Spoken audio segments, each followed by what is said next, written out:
Tai nestabdyk. Ai, tu čia... Gerai. Dar viena itin intriguojanti verslo isterija, nes dabar visi pamišė dėl šitos. Šita programa kiek atnešė ir džiaugsmo, tiek atnešė ir isterijų. Viskas susimaišė, visi jausmai, pyktis, nerimas, stresas, baimė. Tai jau be sutarčių turbūt, čia aišku, gal aš naivuolė, žinai, teisininkė. Žinai, Miglė, galiu patikinti, kad tu esi naivuolė. Vien dėl pinigų, žinai, nes didelė suma virš 2000 eurų sumokėta. Viskas, sakau, jeigu tu nori, tai tu turi parašyti laišką. Tik tai, žinai, va, tu yra piktnaudžiavimo atveju, kur dideli pinigai, ten yra daug įtampos. Ir su geriausiu draugu darai verslą, aš visada sakau, kad reikia pasirašyti sutartį.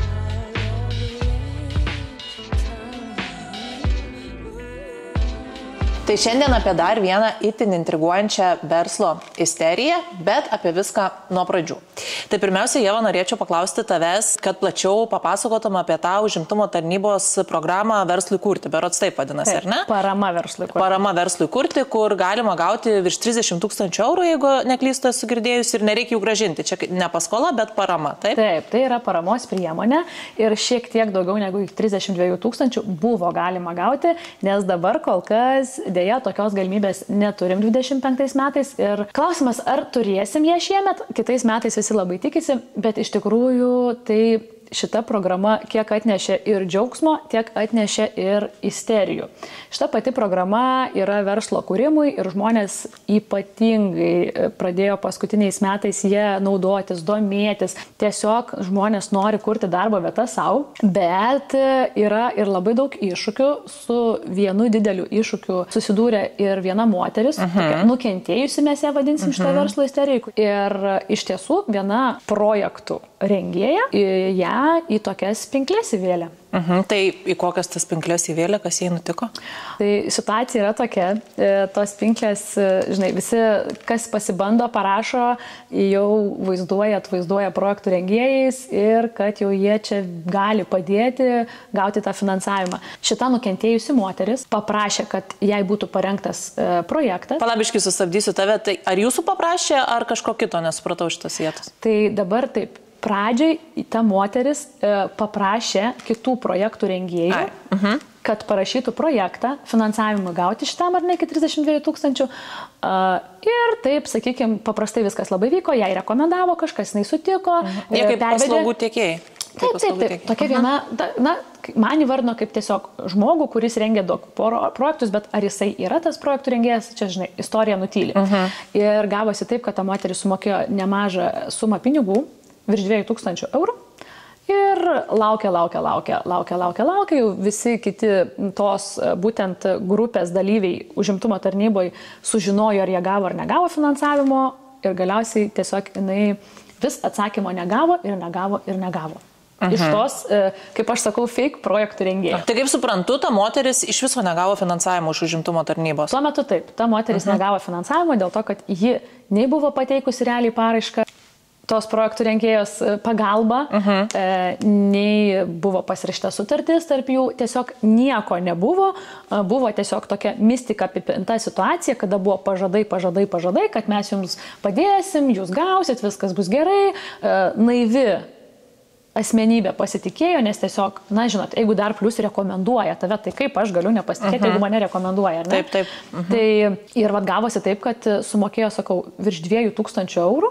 Na, tuo metu jinai liko labai nusivylusi. Tiesiog man, kai ji mane kreipėsi, tai tiesiog sako, aš net nežinau, ką daryti. Man buvo tiesiog tikrai isterija, panika ir pinigai sumokėti, sako, ką man dabar daryti. Tai aš kaip tik ir norėjau paklausti, jau paminėjai, kad sutartis nebuvo pasirašyta tarp tos projektų rengėjos ir jos klientės, ar ne, tos nukentėjusios moters.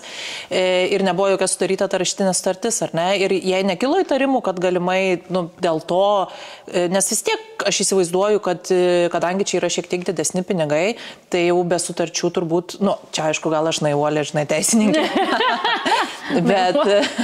bet kad nedirba žmonės, bet ar jai nekilo įtarimų, kad gali būti, ta prasme, kad net neaišku, kas ta moteris, ar jinai iš tikrųjų tos projektus rengia, jokios sutarties nėra, kad nebuvo jokių patikimumo įrodymų, kaip čia pavadinti. Žinai, Miglė, galiu patikinti, kad tu esi naivuolė. Tai naivuolė teisininkė. Dėl to, kad žmogus pasitikėjo tuo asmeniu, kuris rekomendavo.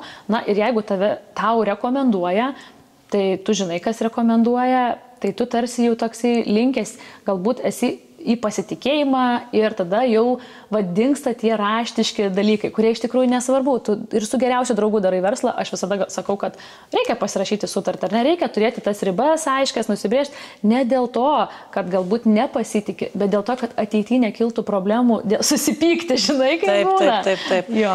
Tai irgi vienas iš indikatorių iš tikrųjų yra ta sutartis. Taip. Nes aš galiu tokia papasakoti visiškai ne į temą istoriją, bet kažkaip pagalvojau, kad papasakosiu ją šiandien. Tai aš labai seniai, kai baigiau pirmą kursą, man yra tekę dirbti tokioj legendiniai Lietuvos vietoje, tai yra Laukinių vakarų salūne, turbūt tikrai visi žinom. Jo. Ir tuo metu, jau čia labai daug metų atgal, būdavo taip, kad ateina klientai ir išeina nesusimokėję. Ir niekada tie klientai, kurie ateidavo ir išeidavo nesusimokėjo, apvogdavo, išneždavo sąskaitas, mes taip vadindavom.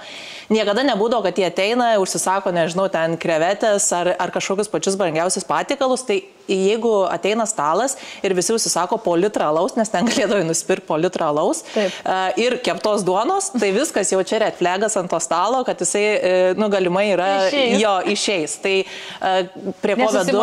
Taip, prie ko vedu, kad būtent ta sutartis irgi, kadangi buvo nesudaryta rašytinė sutartis, tai tikrai neskau, kad visi, kurie nesudaro, apgaudinėja, tikrai ne, bet jau gali irgi tas būti red flagas, kad gal čia kažkas ne taip, nes sutarty vis tiek apsitari, kokios tos paslaugos suteikiamos, koks tas paslaugų rezultatas, terminai, kaip aš suprantu, laukia, nieko nesulaukia, nebesupranta, kas vyksta. Tai visus tos etapus galima apsibrėžti sutartyje, kurie aiškiai apibrėžia tos projektų rengėjos įsipareigojimus ir visus kitus dalykus. Tai taip ir nutiko, kai ji paskui kreipėsi mus, nes jai irgi mus rekomendavo irgi viena moteris ir sako, eikit į Einau, tai ten jums sutvarkys, padarys ir neturėsit problemų.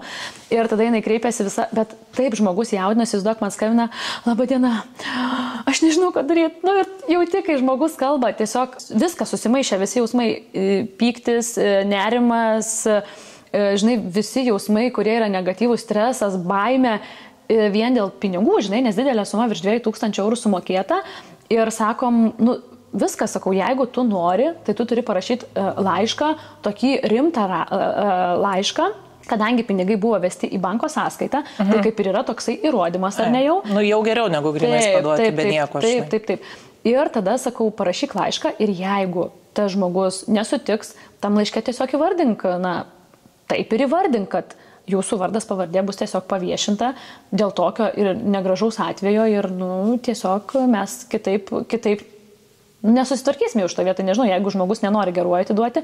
O tai kaip baigėsi? Tai jinai atgavo, kaip visą tą situaciją ir tu parašė tą laišką, kaip ten buvo? Taip, tai parašė laišką, ačiū Dievui atgavo pinigus, visa patenkinta laiminga, sako, Ieva, ar yra dar kvietimų? Tai įsivaizduoju, kaip viskas sutapo, kad dabar, kuris kvietimas buvo sausį vasarį 25 metų, mes spėjom parašyti jai projektą ir jinai gavo finansavimą.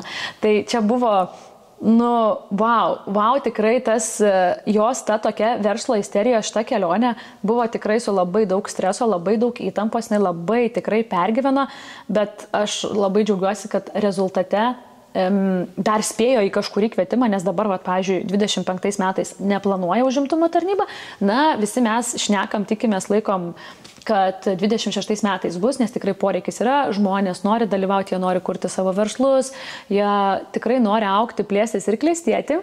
Tik tai, žinai, tų yra piktnaudžiavimo atvejų, yra tikrai jų, aš manau, kad nemažai, aš manau, gal net ir yra kažkuria prasme korupcijos kažkokių gal atvejų, apie juos čia labai plačiai nenoriu kalbėti, spekuliuoti, bet nebejoju ir dideli pinigai. ten yra daug įtampos.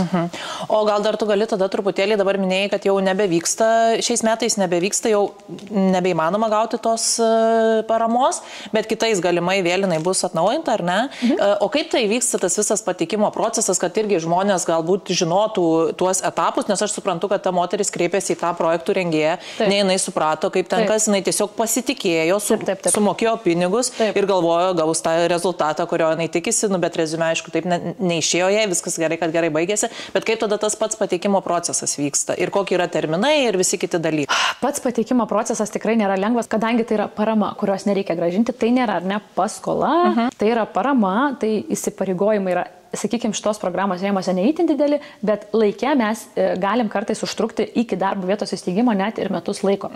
Bet yra sėkmės atveju, kada tikrai per 4-6 mėnesius nuo, sakykime, projekto paraiškos pateikimo, na čia toks biškis stebuklėlis gali būti dėl to, kad tie terminai, jie išsiskaido pakankamai plačiai. Na, pavyzdžiui, konkrečiai, ne, kreipiasi į mus, mes pasidarom sutartį su klientu, tada paraišką teikiam, mėnesis laiko dažniausiai būna paraiškų pateikimui, po paraiškos pateikimo sekantis etapas laukiam rezultatų. Laukti rezultatų gali tekti iki kelių mėnesių. O tai nuo ko čia priklauso, nuo užimtumo tarnybos? Užimtumo tarnyba duoda terminą, dažniausiai būna turbūt 45 dienos, ar ne, ir jie duoda kiekvienais metais, parašo, koks dabar bus tas terminas. Tai yra aiškus, aš dabar tiksliai nepasakysiu tų terminų, žinai, bet tai yra apie 2 mėnesius grubiai, sakykime, plius minus. Tada po to paskelbiamas finansuotų projektų sąrašas, reiškia žmonės, kurie gavo finansavimą, jie išsiskirsto sąraše ir po to jie jau kviečiami atidarinėti mažasias bendrijas. Nebūtinai juridinį asmenį, sakykime taip, nes galima atsidaryti ir UAB, ir kitą juridinį asmenį.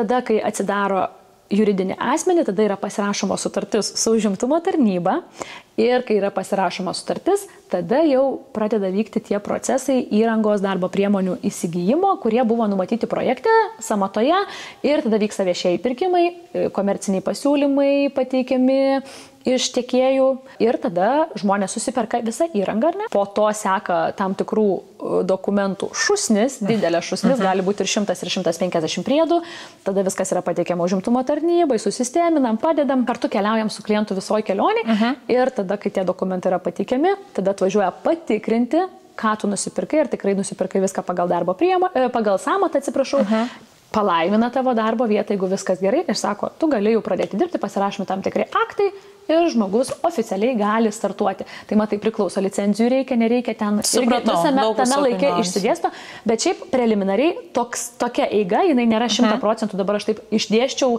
sakykime, tokį grubę tailę, bet ji tokia seka. Supratau.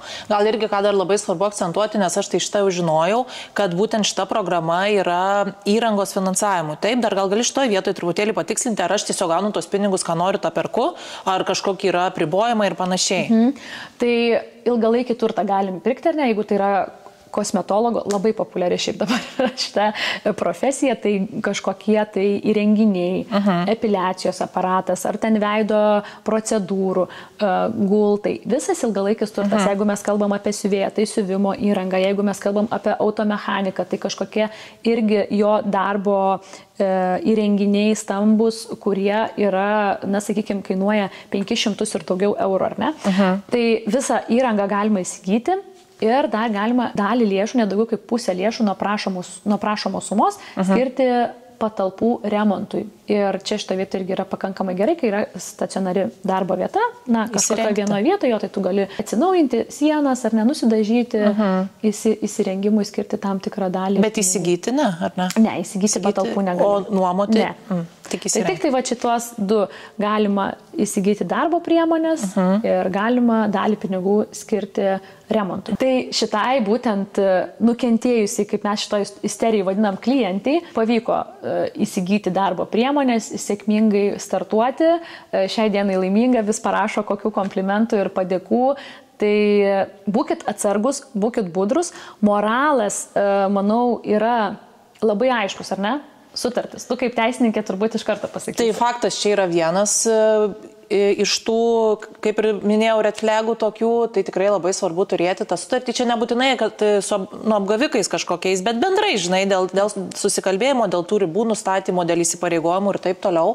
Tai čia pirmas momentas dėl tų rašytinių sutarčių. Antras momentas, turbūt reikia pasitikrinti, nepasikliauti dabar ne tik rekomendacijom, kažkaip tą reputaciją, nes aš įsivaizduoju, nei kokios internetinės svetainės turėjo, nei socialinių tinklų. Na, aš taip įsivaizduoju, dažniausiai vis tiek. Kiek man pasakoja, tai tas žmogus tikrai toks naunėjimas, mūsų kalba, slengais kalbant ar ne, ir tikrai reikėtų prasičekinti, reikėtų išsiaiškinti, reikėtų nebėgti taip ir aklinai nenerti, pasakė, patikėjau ir darau. Tų rekomendacijų gali būti ir tikrai kažkur tokių nepatikimų, neskubėti. Tai vienas turbūt dalykas apie moralą kalbant ar nesutartis. Teisinė bazė. Taip, teisinė bazė tikrinam ir kiek įmanoma daugiau mes čekinam per visus socialinius tinklus, per visur pasižiūrim tą žmogų, pažiūrim jo gyvenimo, nežinau, tokį kaip ir aprašymą, galime iš socialinių tinklų šiandieną turbūt susidaryti, ką jis veikia ar ne, kokia jo elgsena ir ar aš galiu juo pasitikėti, galbūt pasiklausti ir tokiu būdu apsaugoti save. Taip.